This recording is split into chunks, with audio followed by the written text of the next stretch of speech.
Welcome back to Horn Takes, your Texas football and baseball talk destination. I am Sean Redfern. It is Sunday, not morning anymore. It's Sunday afternoon now.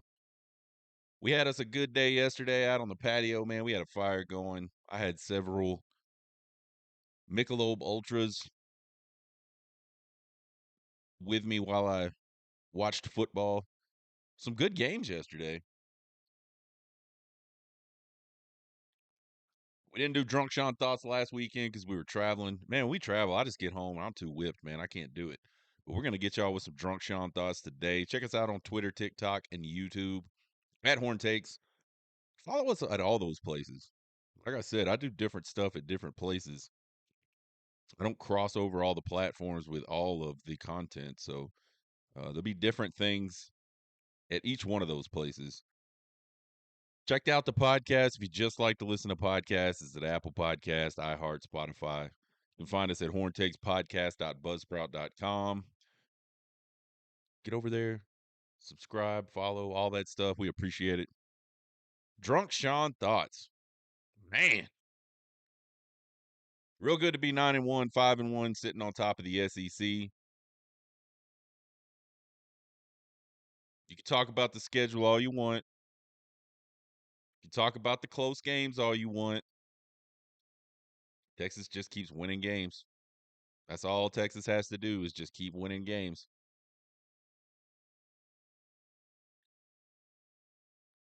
I would have liked to have seen this game be a little more dominating by Texas. Now people are going to start talking about, well, they just beat Arkansas 20-10. They couldn't blow out Arkansas, and they had opportunities. We'll talk about that in a minute.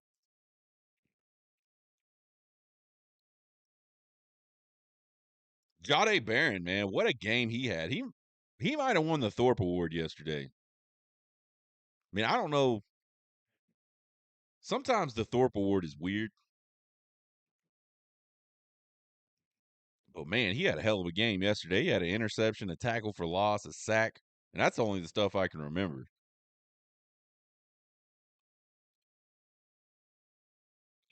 I was a lot concerned when they started talking about, hey man, we're going to move Jahdae Barron to cornerback for good. I said, what? Because he struggled bad in that Big 12 title game in the cornerback role. He just did not have a good game. And I always just kind of felt like he was a better fit in the nickel. Like he's really good along the line of scrimmage. Like he gets up there and messes up plays. He gets off blocks. You saw it on Saturday against Arkansas. Arkansas had a really nice play set up. He got off a block and tackled the guy for a loss. Probably would have been a first down if he doesn't make that play.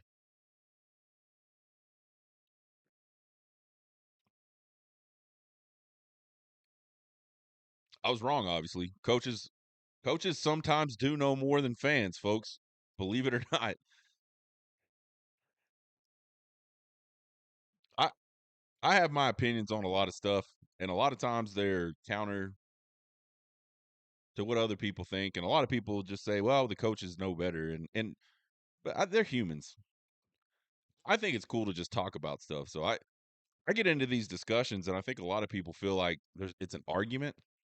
I don't look at it that way. I feel like we're just having a discussion and we just disagree, and that's okay. Quinn, man, so good on the short and intermediate stuff. It is really, really puzzling how wildly inconsistent he is with the deep ball. He threw it pretty well against Florida. We've seen him throw it really well against Alabama 2 years ago.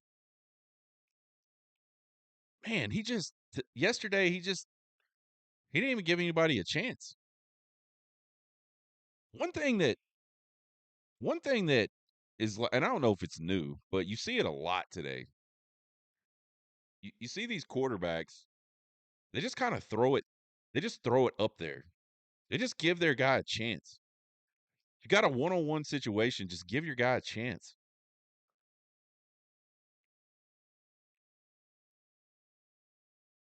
And Quinn, I don't know if he can't. I don't know if he's, thinking too much. I don't know if he's like, okay, I can't miss this because this guy's open. I don't know what it is. But they had a chance early to get one, and he had plenty of time too. I think he might have thrown it a little too soon. I don't even know who it was at this point that got down the field, but they got themselves by the time the ball was out there, and it was, I don't know, 5 yards too long. But by the time the ball got out there, he had gotten a lot of separation, and I think maybe Quinn didn't hold it long enough. Felt like maybe he was going to be getting pressure, and so he didn't hold it, and he threw it a little sooner than he wanted to. I don't know. I have to look at it because we still have not watched the replay. I have not looked at any stats.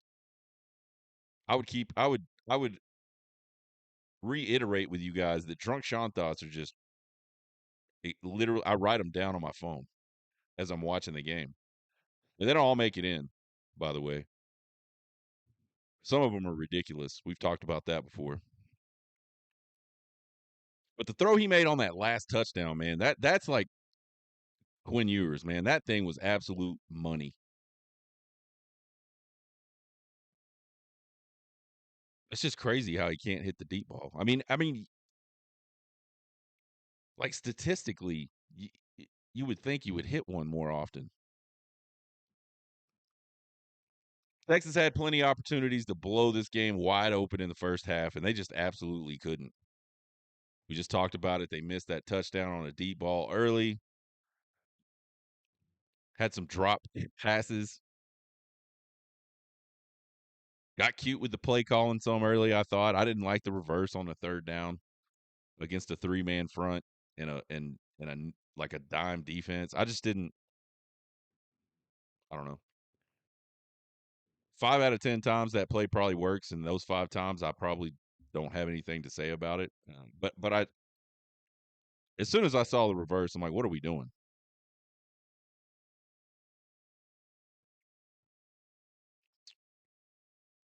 And people are right. People will say, I saw somebody on Twitter today saying, "Oh, when it's creative and it works, y'all don't care." And I hadn't said anything about it. I was reading through just some comments on somebody else that mentioned it. I don't like all that tricky shit ever, whether it works or not. I think they're good enough to just line up and beat people. The thing about the trick plays like that is they either go really well or they go really bad. There's not a lot of in between.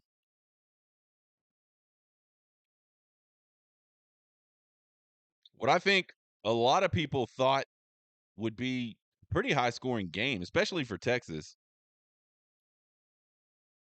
But these were two of the top offenses in the country, and it turned into a defensive struggle. Texas had the better defense. Talked about it a lot, man. This Texas team, I feel like, can win a lot of different ways. And Saturday, they had to win a game when the offense just really couldn't produce much of anything at all in the way of scoring. And they did it. And they kept fighting, man. Arkansas got close kind of late.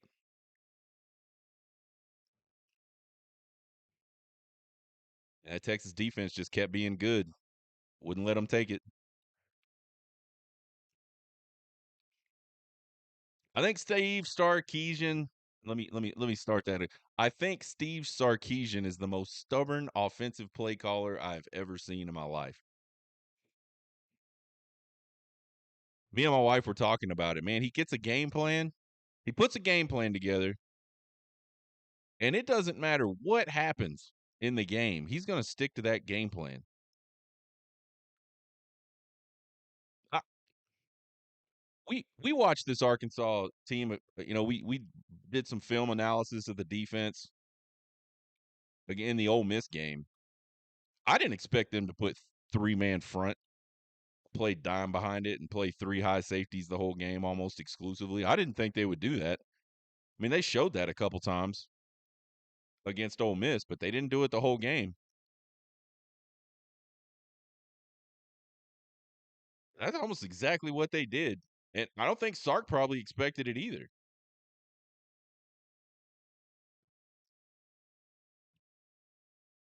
But once I realized it, I would have attacked it a lot differently than Sark did. I don't understand. I don't understand why we didn't just line up and just hand the ball off on dives just over and over and over until they got out of that shit. You got to run people out of that type of coverage. You ain't gonna pass them out of that coverage.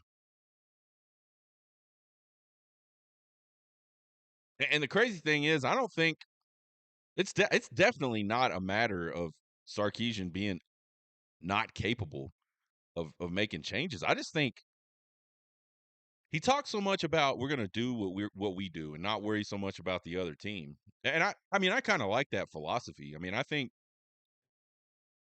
you kind of want to dictate as much as you can to the other team. But I think you got to be able to do that in multiple ways. I don't think it's a case where I know I'm going to do this and this is what we're going to do. And I'm not getting away from that because that's what I want to do. And I'm going to dictate what happens in this game. Sometimes you got to change some stuff up and then you can go dictate in a different way. Really, the only thing Steve Sarkeesian should really care about dictating is lots of points going on the board. It doesn't matter how you get lots of points, just get lots of points. Like, can you get out coached and still win the game? Because I feel like the Arkansas defensive coordinator just kind of said, "We're rolling the dice. We're going with this, and we're going to hope they just decide not to try to run the ball against it at all," which is what they got. And we just kept banging our heads into a high three deep high safety look with lots of blitzes off of that look.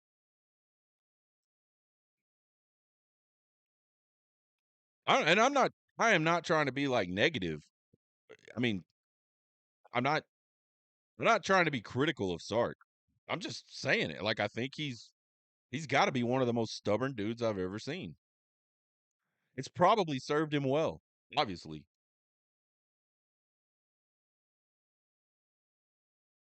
It's just kind of odd. Thought the Texas defense played another just absolutely outstanding game. They forced turnovers. They contained Green. Taylor Green, a good player, and they did a really good job on him. They got sacks. For the majority of the game, it was like just absolutely Arkansas just running into a wall.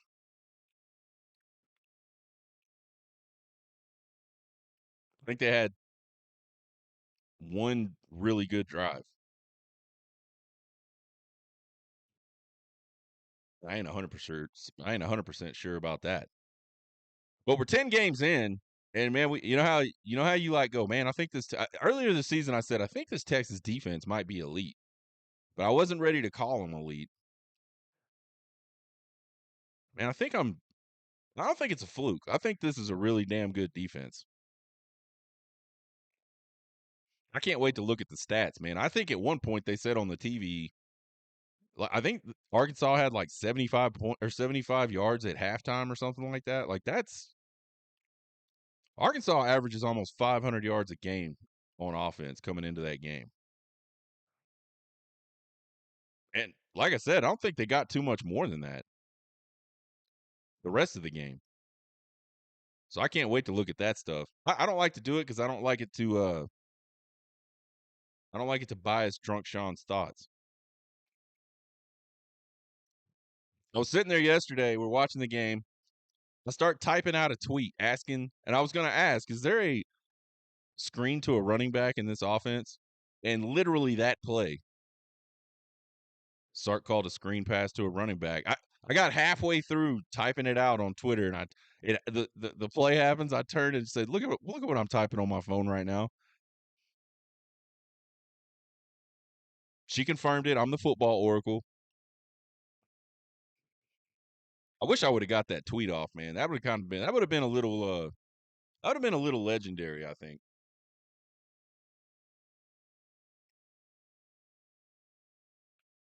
Drunk Sean likes to go to bragging camp a little bit. Is it just me or is the play calling does it seem kind of like discombobulated lately? And I'm not talking about like success or failure. I'm not saying I'm not someone will always come back and go, well, they're winning. You know, oh, he scored 49 against Florida. That's not what I'm talking about. I'm not talking about the success of the plays necessarily.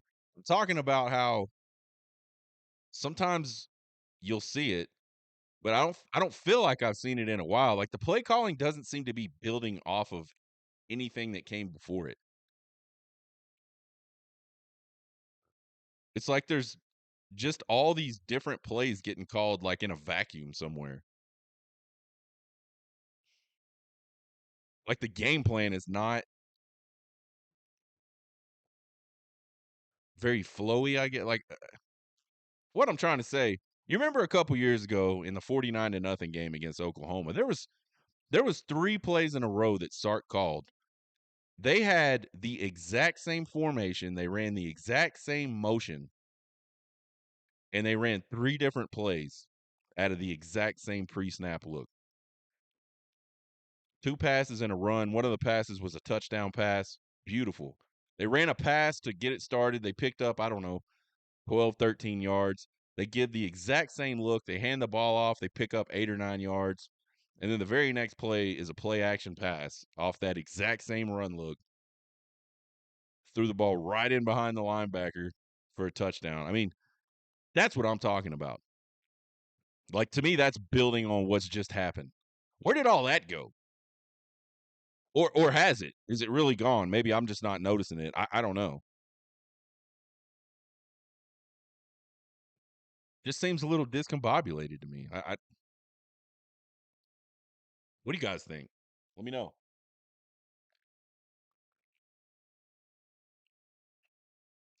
Finally, folks, the run game, man. Oh, I just don't think we do it enough. We just do not commit to doing it enough during like the regular course of a game. People are going to start talking about attempts. Somebody was on Twitter this morning. Well, we ran the ball 41 times. I have no idea if that's true. But I'm not talking about running the ball when you're up by 10 and trying to end the game. You're just trying to end the game. Like you're not even trying to score at that point. Just trying to end the game. I'm talking about running the ball as part of your normal offense. Like I'm going to go try to score this drive. That's what I'm talking about. And then people are going to say, and I've already seen this today, oh, we couldn't do it. There's no point in just running the ball. They're going to talk about yards per carry averages. They're going to talk about negative rushing plays. Guys, the running game is more than just your success on the ground. Running the ball, whether you're having a lot of success with it or not, it keeps the defense off balance. Takes pressure off your quarterback. Wears down the defense. Generally, the more you do it, the better you do. So when I say let's run the ball and people say, "Oh, we're not getting enough yardage." Who cares? Keep running the ball. It sets stuff up for later on in the game, later on in that drive. You cannot just go forever and not run the ball. You cannot just turn into man, I've said it a bunch of times this season. Like they look like the Texas Tech of the fucking SEC. They will not just try to consistently run the football. And it's not just doing it either. I'm not saying, hey, let's keep doing the same running types of schemes we're doing right. It's running the right kind of plays, man. We run way too much zone read and not nearly enough power blocking schemes. We are sideways, and I hate it. We need to get some stuff in the offense and dial it up that's headed downhill and it's quick. We don't really have any running plays where the running back just all out attacks the line of scrimmage. And that would have been perfect yesterday against a 3-man front.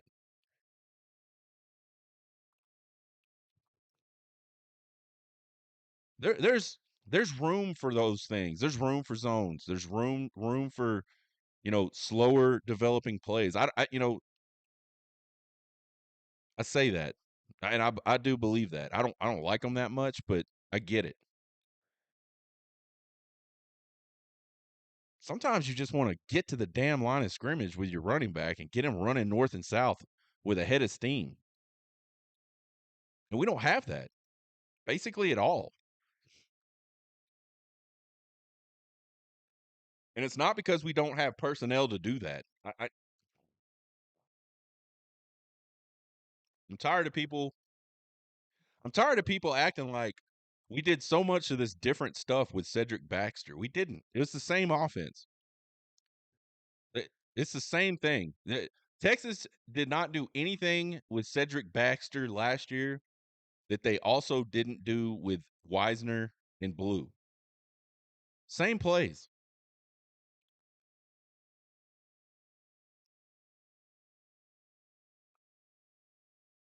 Obviously, having Cedric Baxter would be good. I mean, another body is great. He's bigger. Great. But this idea that you shouldn't keep running because you're not doing it well just is a terrible, terrible way to look at the running game. And I think that's what Steve Sarkisian does. I've been talking about that for like probably 2 seasons now. Like I think he gets frustrated when it does not produce big plays, and he just kind of abandons it. And the only time he will really go back to it is if he does have a lead late. And hey, that's what you should do. By the way, I'm not being critical of that. But at that point, you're just trying to get out of the game. You're not. There's no. There's no trickeration. It's like the same thing you've been doing the whole game, passing the ball, except now you're doing it running the ball.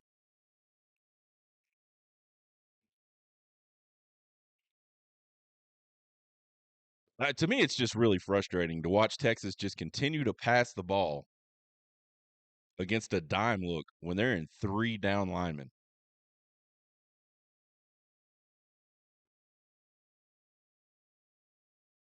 And man, I know they didn't do a great job blocking it. It's the schemes.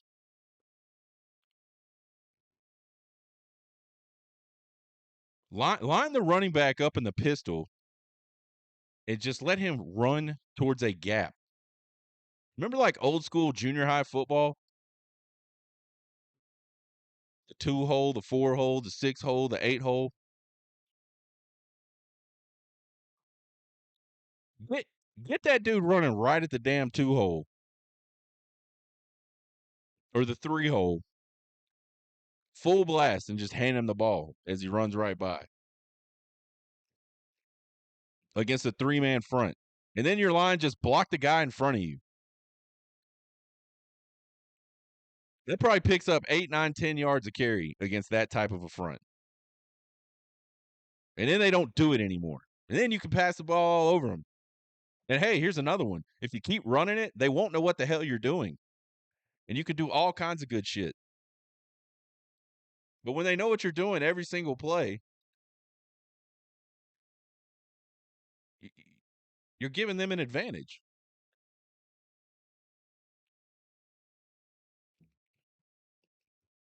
I don't know. I know I've said I'm not going to gripe about this. I just can't not gripe about it. It is so frustrating. It's like one of the most frustrating things I've ever seen. So what we will do is we'll watch the game this afternoon, rewatch the game, and I'll find out if any of the things I've said today have any merit or not. And if they don't, I'll come back and say, "Man, I was just wrong," because I do that. Can admit when I'm wrong. So there's drunk Sean thoughts for that Arkansas game. Happy with the win. I'm happy with a 20-10 win, folks. I really am. I just think this team could be so much better. And I think a lot of it is just, man, we said it. I think Sark's just kind of stubborn. Maybe in the long game, that's good. Maybe in the long run, that's good. Maybe it's not. I don't know. We'll continue to find out. Been a great season so far. I think they're a 21-point favorite. Start opening up against Kentucky. That seems nuts to me. But who knows? Who knows? There's my Drunk Sean Thoughts screen. I didn't put it on. I was so ready to give y'all Drunk Sean Thoughts today that I just forgot to switch over to the Drunk Sean Thoughts screen. So there it is, folks. We'll be back Monday. We'll do our Trace Ultra Games recap. We'll see how we did on our 3 other games this weekend. We'll have the after action review, man. We'll talk some stats, talk about some players that popped. We'll have some video analysis of the game, give our final thoughts on that Arkansas game, and then we'll start looking at Kentucky. Find us on Twitter, TikTok, and YouTube at Horn Takes. Again, give us a subscribe at all those places, man. We do a lot of different stuff, a lot of different places. It won't cost you guys anything. We appreciate the support. You can email me at horntakespodcast@gmail.com with all your questions, comments, concerns, and criticisms. I love them all. 9-1, baby. 5-1, sitting on top of the SEC. You guys have a good rest of your weekend. Get hooked.